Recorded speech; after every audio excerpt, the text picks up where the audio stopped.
Assalamualaikum warahmatullahi wabarakatuh. Berjumpa lagi dengan saya Siti Umi Fitriah, SPD MSI, guru IPA dari Kota Salatiga. Mari para siswa kelas 8 SMP ya. Setelah kita mempelajari bab 8 yaitu sistem pernapasan manusia, tidak ada salahnya kita latihan penilaian harian ya, atau PH. Atau kalau dulu namanya ulangan harian ya. Agar apa? Agar saatnya nanti kita menjalani penilaian harian, nilai kita bisa maksimal ya. Soal-soal yang ada di sini saya ambil dari buku terbitan Kemdikbud untuk kelas 8 K13 revisi tahun 2017 ya. Dan ini juga kami ambil dari beberapa bagian dari sumber internet ya. Langsung saja mari kita mulai latihan penilaian harian sistem pernafasan manusia. Untuk soal yang pertama, sebutkan 3 perlakuan udara pada hidung.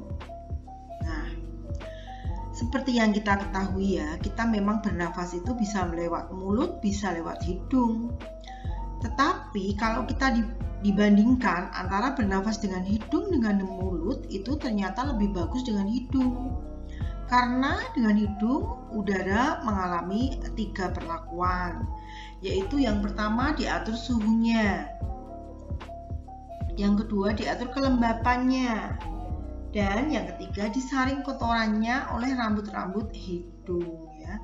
Sehingga apa? Udara yang masuk sudah lumayan bersih. Kemudian soal yang kedua, apa fungsi rambut getar pada batang tenggorokan? Ini masih ada hubungannya dengan soal yang pertama ya. Setelah mengalami penyaringan kotoran oleh rambut-rambut hidung, diatur suhunya, diatur kelembapannya, tetap ternyata masih ada kotoran yang ikut terbawa masuk ke batang tenggorokan atau trakea ya. Nah, di sana juga ada rambut-rambut getar. Nah, rambut getar ini apa fungsinya? Yaitu mengeluarkan kotoran yang sudah terlanjur masuk ke lubang trakea dengan cara dibatukkan ya. Jadi intinya mekanisme batuk itu normal ya. Kalau batuknya keseringan, tidak henti-henti, itu namanya penyakit. Tetapi kalau batuknya sehari 1 atau 2 kali itu bagus. Karena apa? Mengeluarkan kotoran yang sudah terlanjur masuk ke trakea. Nah intinya ketika dibatukkan atau dibersinkan, kita jangan ada di depan orang yang batuk atau bersin, biar kotoran-kotoran itu tidak masuk ke tempat kita. Atau yang batuk sebaiknya ditutup mulutnya ya, biar kotoran tidak menyebar kemana-mana. Apalagi kalau ada virusnya ya, apalagi kalau ada sekretnya seperti pada virus corona ya. Itu memang dianjurkan saat kita batuk untuk ditutup ya. Dan jangan lupa selalu pakai masker ya. Soal yang ketiga, tuliskan secara urut saluran pernapasan pada manusia. Pertama itu ya pasti lewat hidung, kemudian laring, trakea, bronkus, bronkiolus, dan paru-paru. Dan ini pasti kita bisa ya, karena apa? Kita kan setiap saat, setiap detik ya bernafas. Kalau tidak bernafas kita bisa mati ya. Sehingga apa? Pasti kalian semua kalau suruh menyebutkan saluran pernapasan pasti bisa.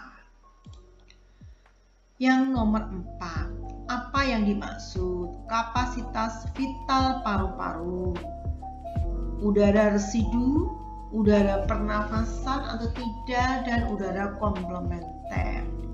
Dan ini adalah jawabannya. kapasitas vital paru-paru, yaitu volume udara yang dapat dihembuskan sekuat-kuatnya setelah melakukan inspirasi sekuat-kuatnya, besarnya 4 liter. Jadi ketika kita menghirup udara sekuat-kuatnya itu besarnya maksimal itu hanya 4 liter ya. Kemudian udara residu, yaitu volume udara yang tersisa di dalam paru-paru setelah melakukan ekspirasi sekuat-kuatnya ya. Kita menghembuskan nafas sekuat-kuatnya di paru-paru kita itu masih ada 1 liter atau udara yang tersisa, residu kan sisa ya, tersisa 1 liter. Kemudian udara tidar. Udara tidar yaitu volume udara yang keluar masuk paru-paru sebagai akibat aktivitas pernafasan ya. Makanya udara tidar itu biasa disebut dengan udara pernafasan. Besarnya sebanyak 5 liter ya atau 500 cc. Kemudian udara komplementer yaitu volume udara yang masih dapat dimasukkan ke dalam paru-paru setelah melakukan inspirasi biasa atau besarnya 1 liter atau 1000 cc. Kita lanjutkan ya. Oh, maksudnya ini tadi kami ralat ini bukan 5 liter tapi 500 atau 0,5 liter atau 500 cc ya. Ini kebanyakan nolnya dan ini juga salah. 0, kurang 0, dan ini 500 cc ya, karena memang udara tidak itu hanya 500 cc atau setengah liter ya. Nah di sini juga kelihatan ini volume tidaknya 500 cc. Udah. Nomor 5, jelaskan yang dimaksud kapasitas total paru-paru ya. Kapasitas total itu ini ya, keseluruhannya ya, tambahan mulai dari volume sisa ini, volume tidal, volume komplementer dan suplementer semua dijumlah. Nah itu volume udara yang tertampung di dalam paru-paru besarnya yaitu 5 liter atau 5000 cc. Itu ya jawabnya. Nomor 6, jelaskan mekanisme inspirasi pada pernafasan dada. Inspirasi itu udara masuk ya. Ketika kita menghirup udara ya, kita praktekkan sekalian aja. Hidung kita menghirup udara, kita pegang dada kita. Oh, ternyata rongga dada membesar. Rongga dada membesar, otomatis tulang rusuk juga tertarik ke atas ya. Nah, volume rongga dada otomatis ikut membesar ya. Volume membesar, ingat pada pelajaran fisika ya, volume itu berlawanan dengan tekanan. Kalau volumenya besar berarti tekanan udaranya kecil. Nah udara masuk ya, seperti itu ya. Atau kalau kita menghirup udara, kita pegang dada kita, ternyata besar, berarti inspirasi. Besar, rongga dada besar, tulang rusuk juga membesar, volumenya udara besar. Nah berlawanan dengan tekanan. Tekanan mengecil, udara masuk ya, seperti itu ya. Kemudian nomor 7, sebutkan faktor-faktor yang mempengaruhi kapasitas vital paru-paru. Tadi sudah dibahas ya.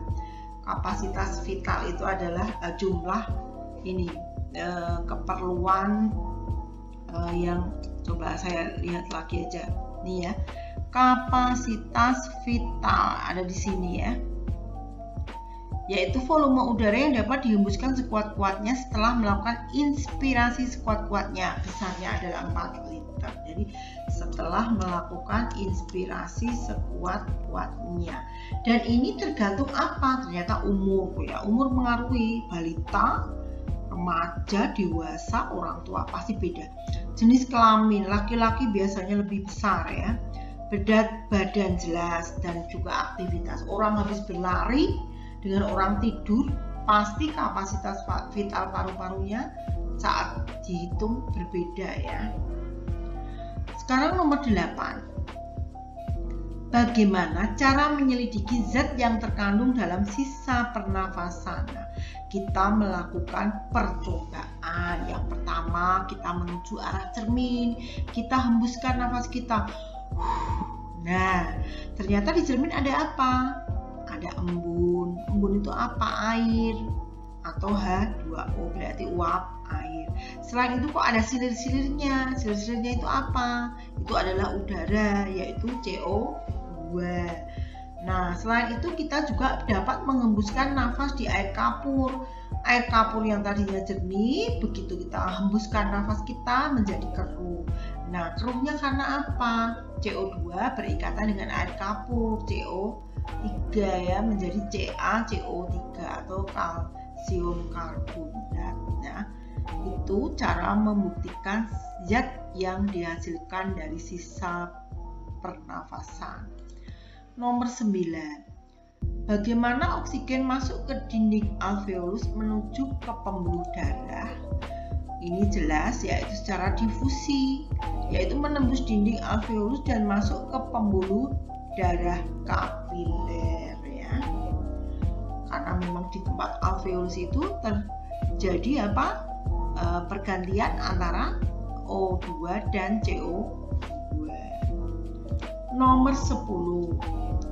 Tuliskan reaksi dari proses respirasi atau oksidasi biologi. Reaksinya jelas seperti ini ya, yaitu zat makanan atau di sini diambil aja karbohidrat C6H12O6 plus O2 ya, mengalami oksidasi, yaitu penambahan oksigen ya, disamakan penyetaraannya di sini 6 ya.